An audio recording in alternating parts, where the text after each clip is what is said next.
সম্মানিত শ্রোতা, আসসালামু আলাইকুম। আমি সবার উদ্দেশ্যে একটা কথা বলতে চাই।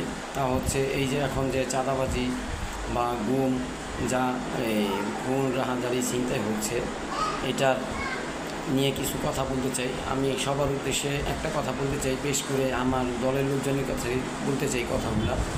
তারা যে এই যে কর্মকাণ্ডগুলো করছে, এটা মানুষ দেখছে, কিন্তু তারা এই দায় এড়াইতে পারে না। এটা আমাদের তারেক স্যার দেখতেছে সবই, কিন্তু ব্যবস্থাও নিচ্ছে, সেটাও ঠিক আছে।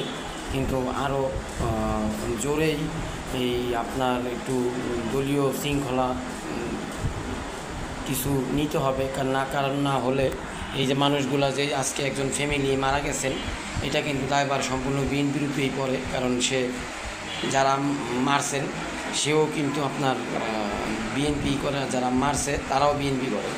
কিন্তু আমার একটা কথা, এই যে আমরা বিএনপি করি, আমরা তো কোনো আপনার ঝামেলায় নাই, ইতে নাই, কিন্তু তারা যে করছে, কিন্তু এটা কিন্তু ঠিক না। তা আমি একটা কথা বলতে চাই বিএনপির নেতাকর্মীদের উদ্দেশ্যে, আপনারা এখনও ভালো হয়ে যান সবাই। কারণ হচ্ছে আপনাদের দায় কিন্তু আমাদেরও নিতে হবে। বহিষ্কার করলেই যে তারা ঠিক হয়ে যাবে এমন না, এই দায় তো আমাদেরও পড়ে যায়। কারণ আমরা